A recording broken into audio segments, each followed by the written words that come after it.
Hey friends, welcome back to my channel. If you are new here, I'm Tori. I am a certified aromatherapist and I use a range of different brands of essential oils. This isn't a one brand fits all channel, and I love sharing tips and safety and education and recipes and all kinds of things. And today we are sharing 10 essential oils for beginners. Before we get started though, I just relaunched my Etsy shop, so make sure you check that out. I will link it here and down below.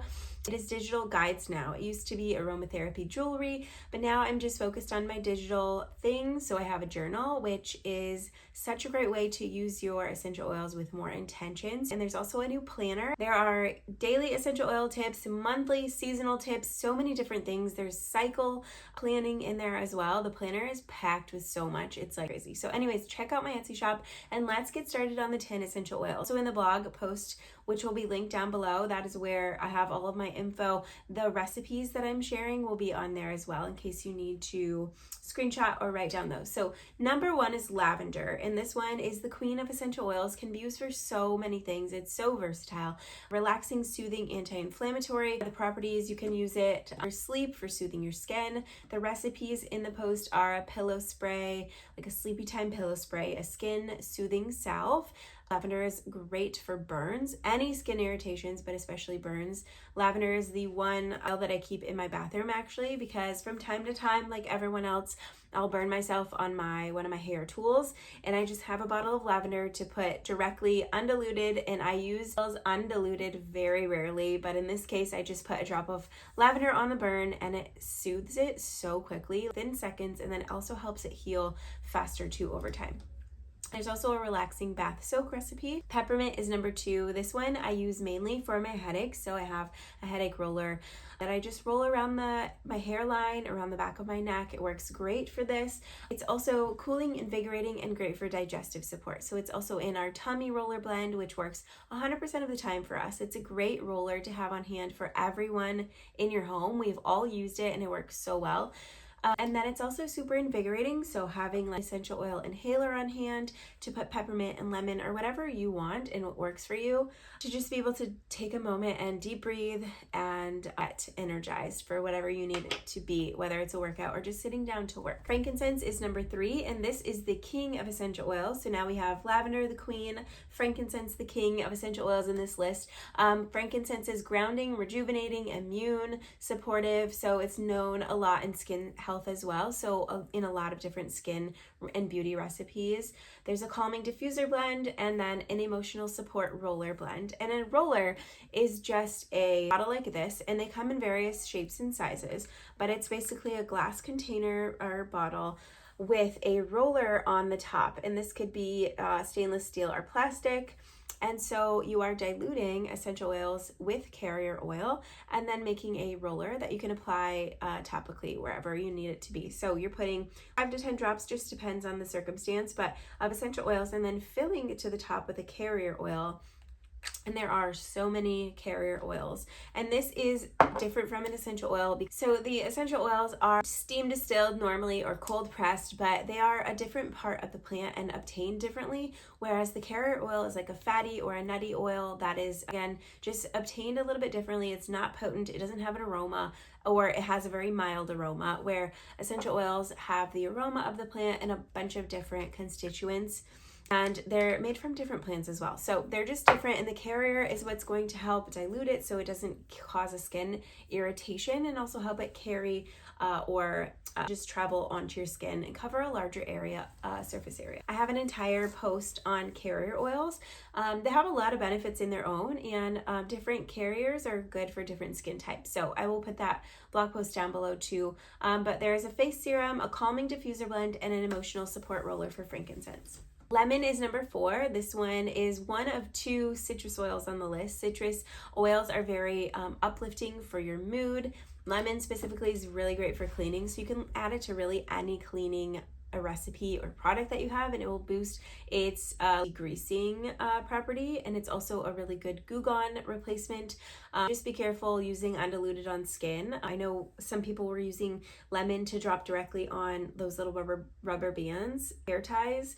And if you do that, you want to make sure that you're getting it only on the rubber band, which is hard to do. Or if it does get on to the hair or scalp, make sure you're wiping and it's not dripping down the skin. I know we've had an incident where I was doing that and just put way too much and it kind of dripped down on my daughter's backs and caused a little irritation. So anyways, it is very powerful and that's why it's irritating to the skin. But make sure you're diluting it topically, but it's really great in the diffuser to lift your mood. And then in a bunch of different cleaning recipes, there are 2 in this blog post.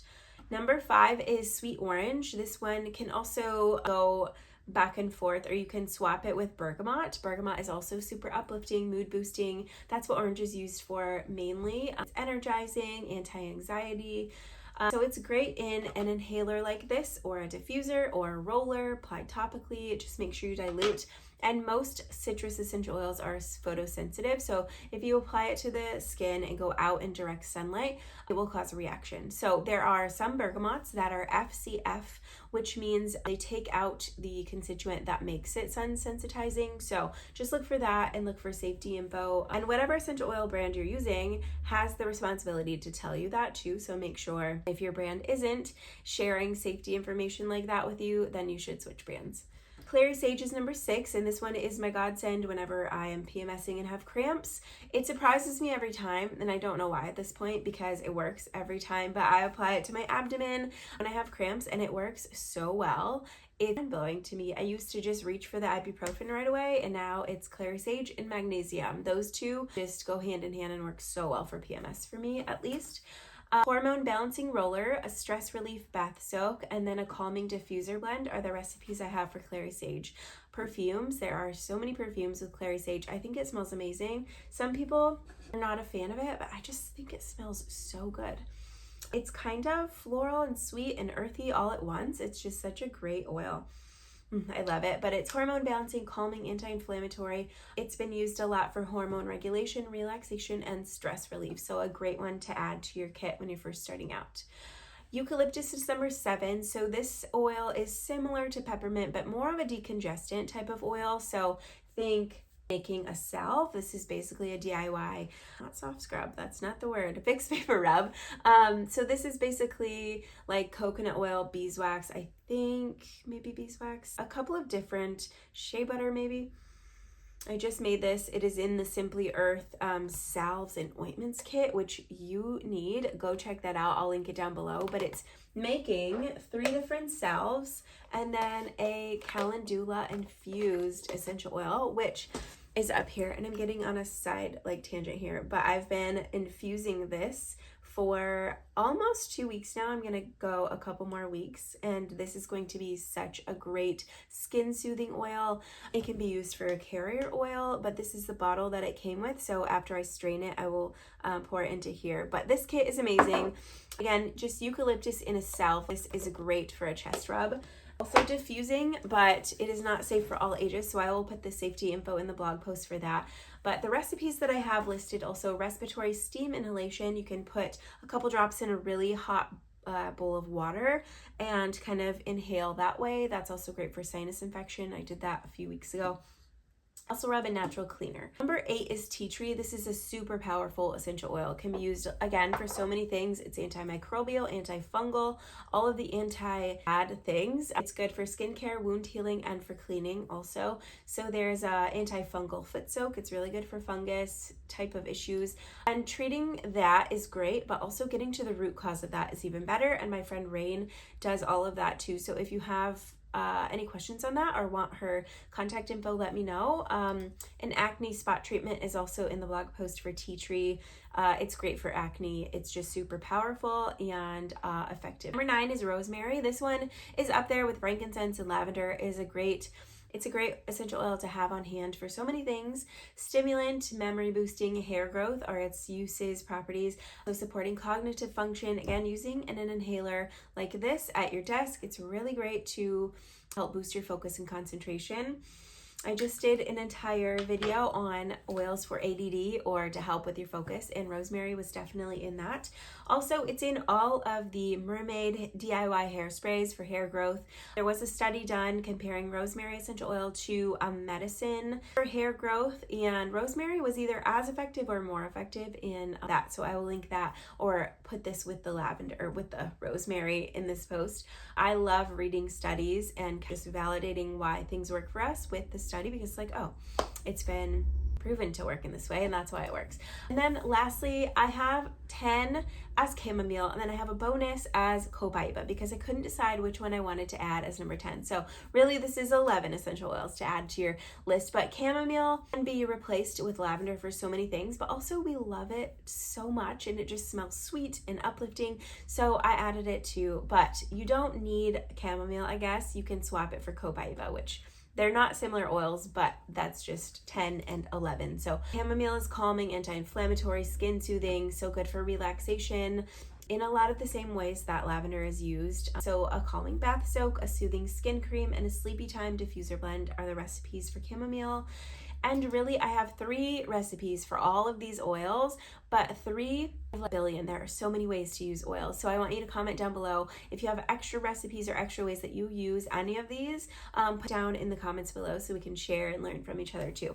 And then the bonus is copaiba, and I should have just put it as number 10. But copaiba is super powerful in an anti-inflammatory and soothing kind of way. It's great for muscle rubs. It's good for any skin irritation. Emotional balance, so it's grounding as well, and then inflammation and promoting clear skin. So you can use it in a skin serum. There's a recipe, a calming diffuser blend, and then a joint relief massage oil. And it's great paired with like a peppermint or a eucalyptus for muscle rub. That it adds the anti-inflammatory benefits to the like soothing and that type of analgesic property is like peppermint. So it's a great blend. Essential oil brands that we use will be linked in the blog post and down below. There's not one size fits all. I don't know if I already said that or not, but we like so many brands because there are so many great brands, 1, and 2, you just like kind of choose. So we love Revive, but they don't have a big selection of hydrosols. So I go to Plant Therapy for hydrosols, and that is just one example of how we use a few different ones. And you can see in my collection I have Simply Earth, Revive, Therapy, Rocky Mountain, and a few others, but there are just a lot to choose from. So kind of the way we use each one are in the blog post, and then don't forget to check out my Etsy shop. That will be linked down below. And thank you guys so much for watching. Let me know what questions you have on anything that I talked about. And again, thanks. Have a great day. Bye.